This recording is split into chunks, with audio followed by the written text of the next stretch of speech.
Children, आज जो chapter हम शुरू करेंगे वो है कंसाइनमेंट अकाउंट्स। ठीक है, तो कंसाइनमेंट अकाउंट सबसे पहले हम समझते हैं कि क्या होता है इसमें। ठीक है, इसमें होता क्या है। तो ये एक ऐसा ट्रीटमेंट है बिजनेस करने का जिसमें हम अपना सामान खुद नहीं बेचते हैं। ठीक है, यू अंडरस्टैंड। पर हमारा सामान कौन बेचेगा? कोई और, यानी कोई दूसरा हमारा सामान बेचेगा। somebody else will sell our goods। ठीक है, और हम उस दूसरे को क्या देंगे? कमीशन देंगे। ठीक है, अब हम बिजनेस एक लोकेशन पे करते हैं। ठीक है, अज्यूम करते हैं ए ऑफ दिल्ली। ठीक है, ठीक है, ए जो दिल्ली में रहता है ना, ए दिल्ली में रहता है, वो एक बिजनेस ओनर है। ठीक है, वो क्या है? एक बिजनेस ओनर है।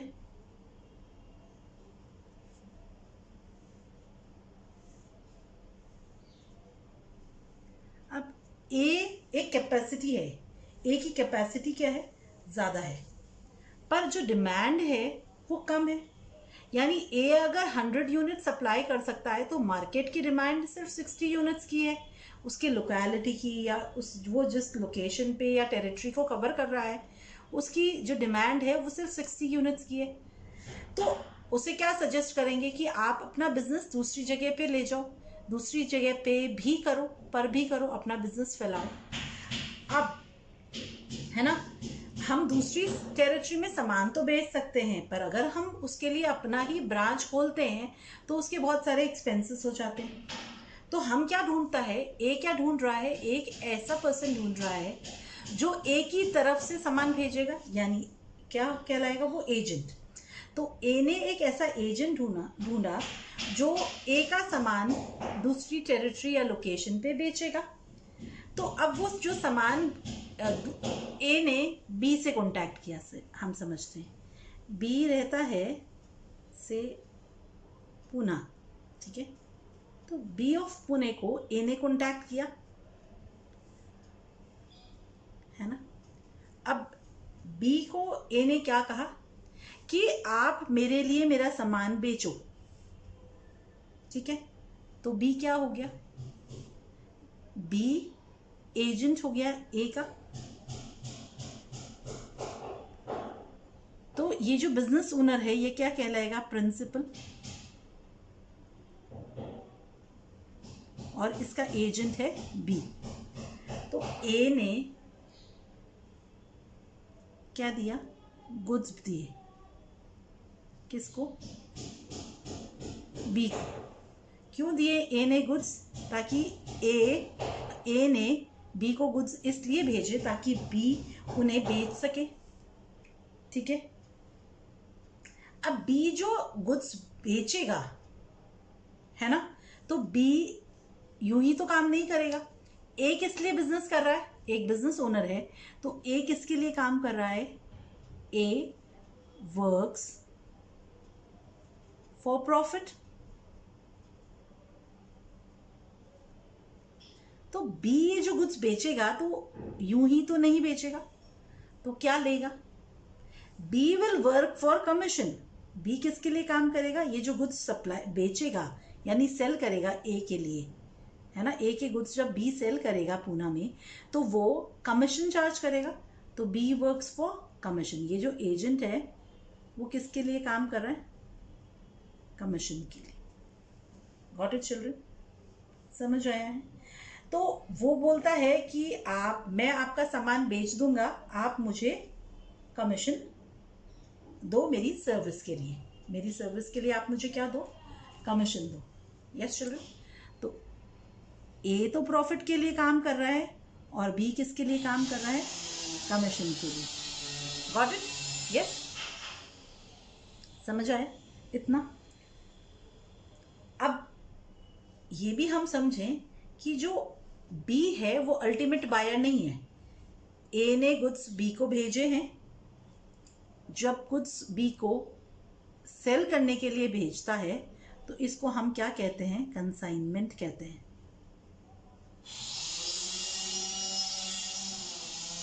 क्या कहते हैं हम इसको? कंसाइनमेंट कहते हैं। यस चिल्ड्रन, इसको हम कंसाइनमेंट कहते हैं। Got it? अब जो बी के पास गुड्स आए हैं, बी को इन गुड्स को क्या करना है? अल्टीमेटली बी को इन गुड्स को क्या करना है चिल्ड्रन? सेल करना है।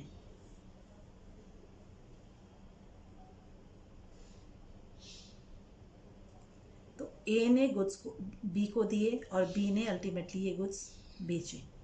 इस गुड्स को बेचने पे बी के पास क्या आया? कलेक्शन आया। सेल्स का कलेक्शन किसके पास आएगा? बी के पास आएगा। जब बी सेल करेगा तो कलेक्शन किसके पास आएगा? बी के पास आएगा। यस?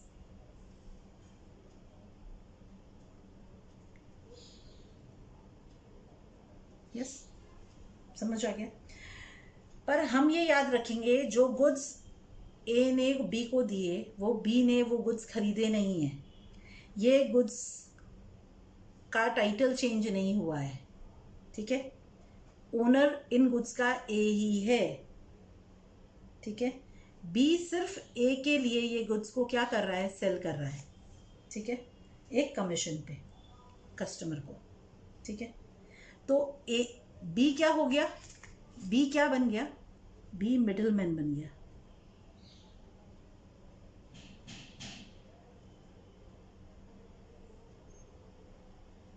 बी है मिडलमैन। You understand? जो एजेंट है वो क्या है? मिडलमैन भी है।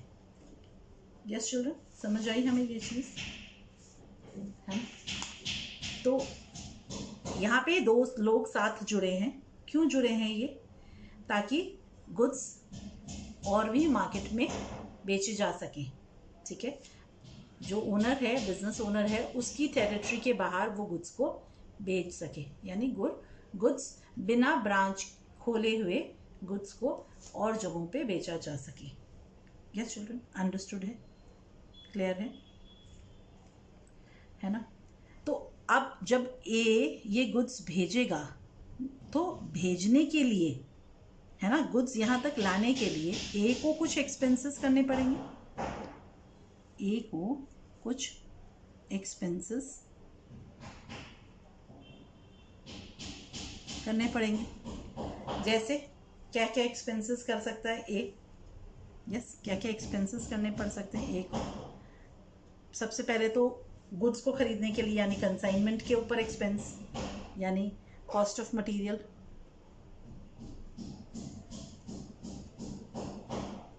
उसके अलावा अब गुड्स भेजेंगे तो उसकी पैकिंग भी करनी पड़ेगी। ऐसे ही तो नहीं कर सकते। जैसे हम जब ऑनलाइन मंगाते हैं तो गुड्स पैक होके आते हैं। यस, तो आपने ऑब्जर्व किया होगा ये कि ऑनलाइन शॉपिंग में गुड्स पैक होके आते हैं। आप दुकान से खरीदते हैं तो क्या वो सील पैक होके आता है? नहीं आता। आप डायरेक्ट खरीदते हैं और ले आते हैं घर पे। पर सोचो आप अगर कोई सामान ऑनलाइन मंगा रहे हो तो गुड्स पैक होके आता है। यस, तो पैकिंग, गुड्स की पैकिंग करनी पड़ेगी, ठीक है? फिर उसको लोड करके भेजना पड़ेगा, तो लोडिंग चार्जेस, यस, लोडिंग पे करनी पड़ेगी, या फ्रेट, कैरेज, है ना? फिर जब गुड्स हम भेज रहे हैं तो गुड्स का रास्ते में डैमेज होने का चांस रहता है, तो ट्रांजिट इंश्योरेंस, यानी रास्ते का इंश्योरेंस। यस, अगर कोई ड्यूटी या टैक्स पे करना पड़ा आपको भेजने के लिए, या और कोई खर्चा।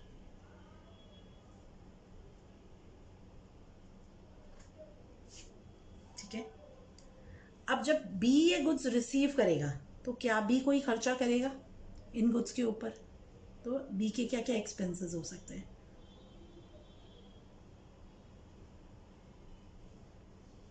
ठीक है, ए को सामान भेजना है, ठीक है?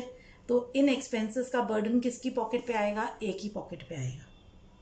यस, सामान भेजने के लिए एक्सपेंस करना पड़ेगा। पर जो बी खर्चा करेगा, इन एक्सपेंसेस का बर्डन भी ए की पॉकेट पे ही आएगा, क्योंकि बी क्या है? सिर्फ एजेंट है ए का।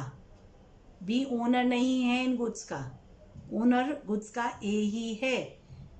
बी ने सिर्फ कुछ कमीशन के बदले में ए के लिए ये गुड्स बेचने का यस कंसाइनमेंट लिया है, यानी ऑर्डर लिया है।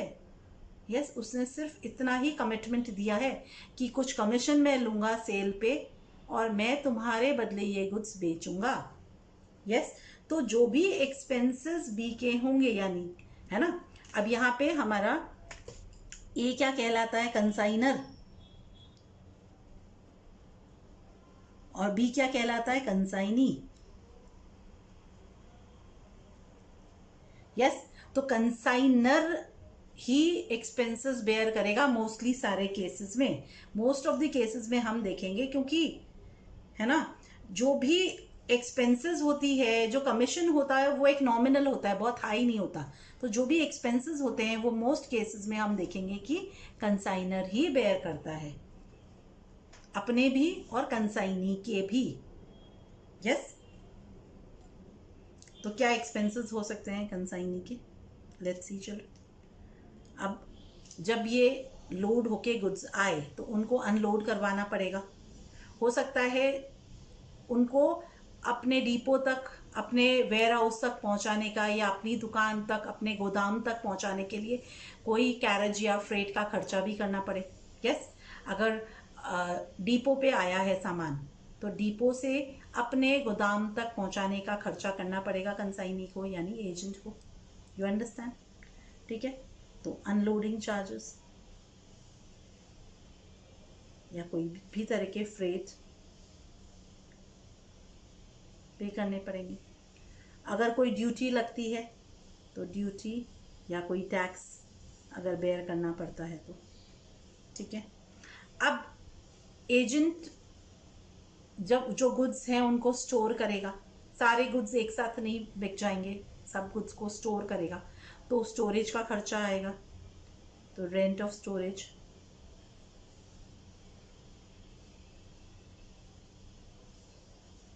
अब स्टोरेज के साथ कोई हो सकता है वो कोई सब सामान देखने के लिए, यस, कोई स्टाफ एम्प्लॉय करे तो स्टाफ की सैलरी।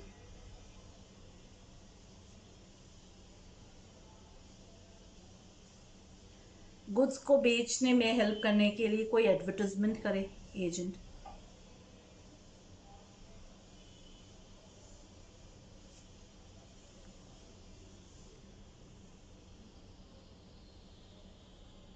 यस, वो सेल्स प्रमोशन एक्सपेंस हो, है ना, सेल्स को प्रमोट करने के लिए कोई एडवर्टाइजमेंट या इस तरह के खर्चे करने पड़े।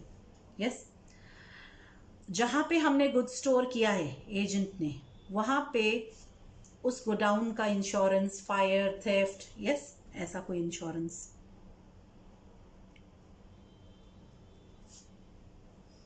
और कोई खर्चा।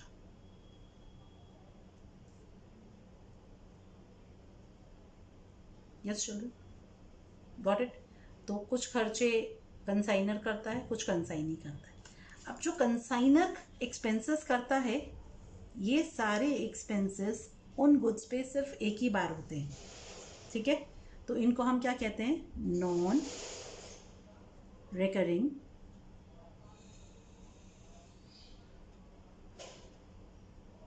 एक्सपेंसेस। कैसे हैं ये, नॉन रिकरिंग नेचर के एक्सपेंसेस हो गए। नॉन रिकरिंग का मतलब है जो नॉन रिपीटेटिव होते हैं, यानी नॉन रिपीटेटिव। यस, यानी जो रिपीट नहीं होते हैं, बार बार नहीं करने पड़ते।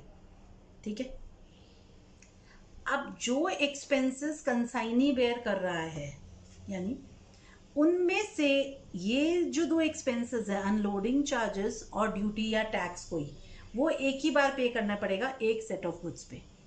तो ये क्या हो गए, ये नॉन रिकरिंग नेचर के हो गए। यस, बट रेंट तो अगर सोचो सारे गुड्स नहीं बिके तो आपको अगले महीने भी रेंट पे करनी पड़ेगी। अगर रेंट पे करनी है तो स्टाफ को सैलरी भी देनी पड़ेगी। एडवर्टाइजमेंट भी रिपीटेटिव करना पड़ता है, एक ही बार एडवर्टाइजमेंट करने से तो होता नहीं, हम देखते हैं बार बार आता है एडवर्टाइजमेंट। इंश्योरेंस एक बार खत्म हो गया वापस करना पड़ेगा।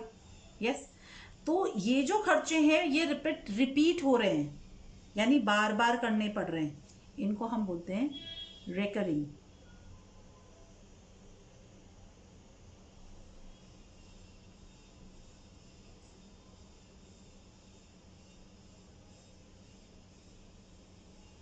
रेकरिंग नेचर के एक्सपेंसेस हो गए, ठीक है। Got it children. तो कुछ खर्चे हैं जो नॉन रेकरिंग नेचर के हैं, कंसाइनर और कंसाइनी दोनों कर रहे हैं, पर कुछ खर्चे हैं जो रेकरिंग नेचर के हैं। यस, तो दो तरह के एक्सपेंसेस होते हैं चिल्ड्रन, रेकरिंग और नॉन रेकरिंग। गॉट इट, है ना, ठीक है।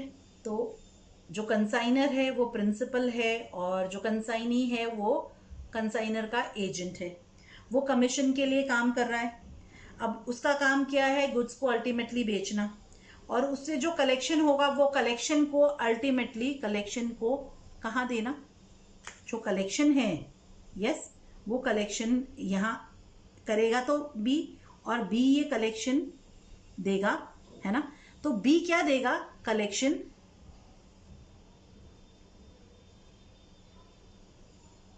कलेक्शन माइनस, कलेक्शन में से क्या माइनस करेगा बी, कलेक्शन में से बी माइनस करेगा एक्सपेंसेस जो उसने इनकर किए हैं और जो कमीशन उसे मिलना था, और ये बी फिर रीइंबर्स कर देगा। Got it.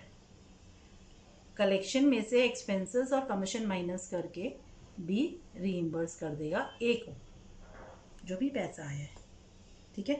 तो वो अपने कलेक्शन में से, जो सेल्स करने से, सेल्स कलेक्शन में से वो सारे एक्सपेंसेस माइनस कर लेगा, और बैलेंस जो है वो ए को यानी कंसाइनर को दे देगा, रीइंबर्स कर देगा। क्योंकि सारी सेल्स वो करेगा तो सेल्स का मनी भी वही कलेक्ट करेगा, है ना। सेल्स का कलेक्शन कौन करेगा, एजेंट ही करेगा। यस चिल्ड्रन, है ना, समझ में आ गया हमें। तो जो प्रिंसिपल है वो तो सिर्फ गुड्स भेज रहा है, एजेंट ही गुड्स को बेच रहा है ना। ये हमें समझ आइए कंसेप्ट जो है। यस, तो एजेंट किसके लिए काम करता है, कमीशन के लिए, तो उसे क्या मिलता है, कमीशन मिलता है सेल्स पे, ठीक है। जो भी एक्सपेंसेस होते हैं वो सारे एक्सपेंसेस कौन बेयर करता है, कौन बेयर करता है, all expenses, yes children, all expenses are borne by the consignor, हम ब्रैकेट में लिख ले देते हैं इन मोस्ट केसेस, है ना। बहुत रेयर ही कोई केस आएगा, बट अगर आ गया तो सारे एक्सपेंसेस कौन बेयर कर रहा है चिल्ड्रन, मोस्ट केसेस में सारे एक्सपेंसेस कंसाइनर ही बेयर कर रहा है। समझ आ गया हमें यहाँ तक। अब ये जो रिलेशनशिप है ए और बी के बीच में, उसको हम क्या कहते हैं, कंसाइनमेंट। तो relationship between A and B को हम क्या कहते हैं, कंसाइनमेंट। तो कंसाइनमेंट अगर हम कंसेप्ट देखें तो कंसाइनमेंट क्या है चिल्ड्रन, कंसाइनमेंट वो कंसेप्ट है जब वन पर्सन, ठीक है, one person sends the goods to other person, sends the goods to other person to be sold on commission basis on behalf of and at the risk of the sender of the goods। तो कौन सारी risk bear कर रहा है, सारी risk किसकी है, all risk, yes, risk सारी इसकी है, ए की। गॉट इट, सारी रिस्क कंसाइनर की है। तो कंसाइनर कौन हुआ, the person who sends goods to be sold on his behalf at his risk on consignment basis.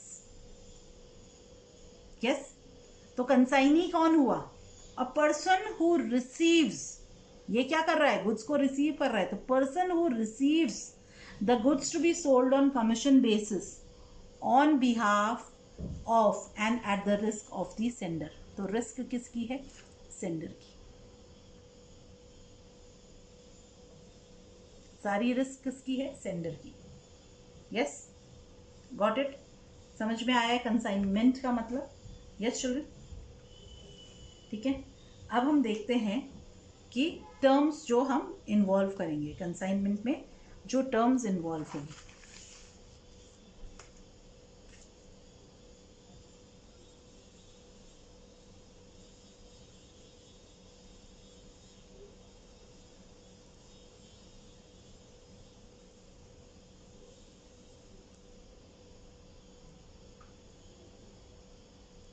ठीक है, कौन सी टर्म्स यूज होगी कंसाइनमेंट में, अकाउंट्स में?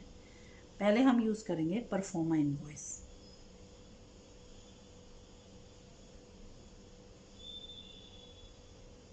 इनवॉइस चिल्ड्रन आपने समझा है, इनवॉइस क्या होता है? ये वो बिल होता है which contains the it is the deed of sale, है ना। इनवॉइस तो डीड ऑफ सेल होता है, containing the quantity sold and at what price it is sold. ठीक है, बट परफॉर्मा इनवॉइस, ठीक है, it is what? It is nothing but it is a statement, है ना, containing all the information. It is nothing but a statement containing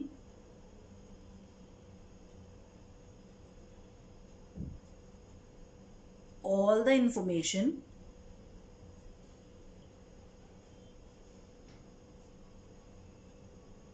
about the goods sent on consignment.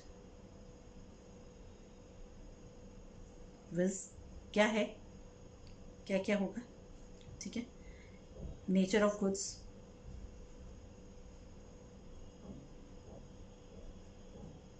ठीक है, wait,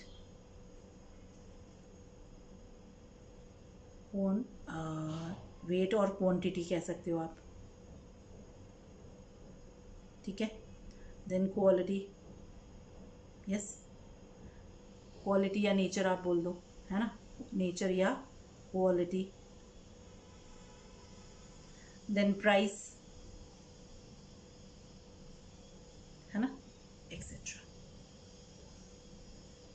ठीक है, तो जिस इंफॉर्मेशन में, इस परफॉर्मा इनवॉइस का मतलब नहीं होता कि the consignee is bound to pay money, no. उसको सिर्फ ये इंफॉर्मेशन दी जाती है कि कितने गुड्स आ रहे हैं, किस क्वालिटी के गुड्स हैं, है ना, और क्या रेट के हैं, कॉस्ट क्या है, या सेल कितने पे करना है। ये इंफॉर्मेशन जिस स्टेटमेंट में डाल के कंसाइनी तक कंसाइनर भेजता है, यानी ये कहाँ से कहाँ तक जाता है?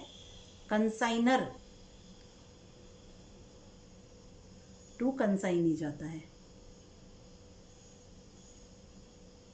ठीक है, अब कंसाइनी के पास गुड्स आ गए, अब कंसाइनी क्या भेजता है? एडवांस। ठीक है, समझे हम? तो इट इज क्या है? एडवांस कुछ नहीं है ना, payment made ahead of schedule. ठीक है, तो आपने बेचने के पहले अगर कोई पेमेंट अगर कंसाइन नहीं करता है तो उसको एडवांस कहते हैं। हो सकता है ना मैं गुड्स बेचूं तो मैं कहूं पहले आप मुझे पेमेंट भेजो, तो कंसाइनी, कंसाइनर को क्या करता है? या तो ड्राफ्ट, बैंक ड्राफ्ट या चेक भेजता है, के थ्रू पेमेंट भेजता है। ठीक है, उसको हम एडवांस कहते हैं। ठीक है, फिर क्या आता है? Account sales.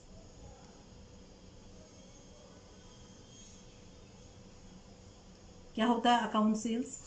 ये वो स्टेटमेंट है जो कंसाइनी कंसाइनर को भेजता है। ठीक है, पीरियोडिक इंटरवल्स पे। ठीक है, क्या क्यों भेजता है? उसको बताने के लिए कि कितनी सेल्स हुई, है ना। statement sent at periodic intervals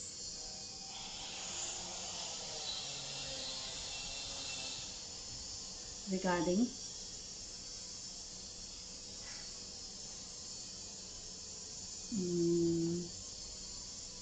or showing the sales made, expenses incurred,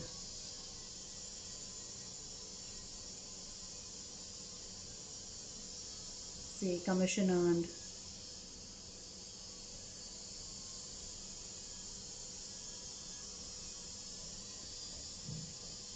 remittances,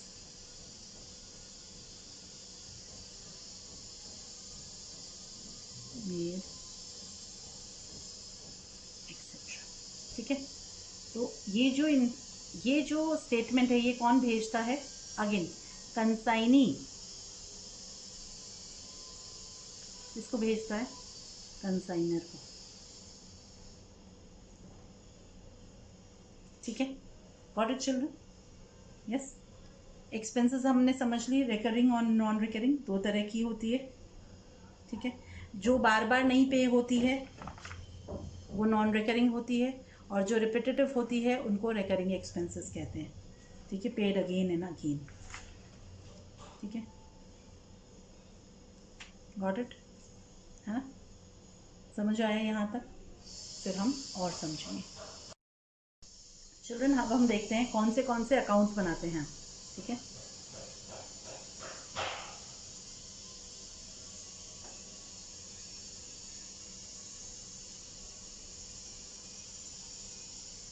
कौन से अकाउंट्स प्रिपेयर होते हैं जनरली, है ना? तो consignment account,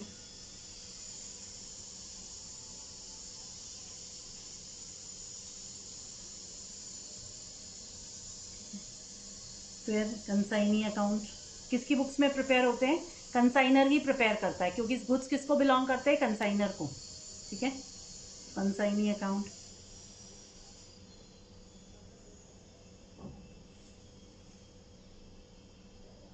goods Saint on consignment account,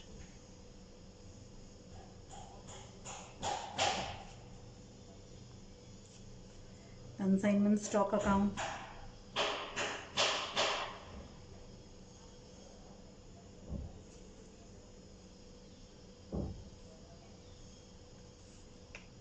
और अगर कोई लॉस होता है ना ट्रांजिट में, तो अब नॉर्मल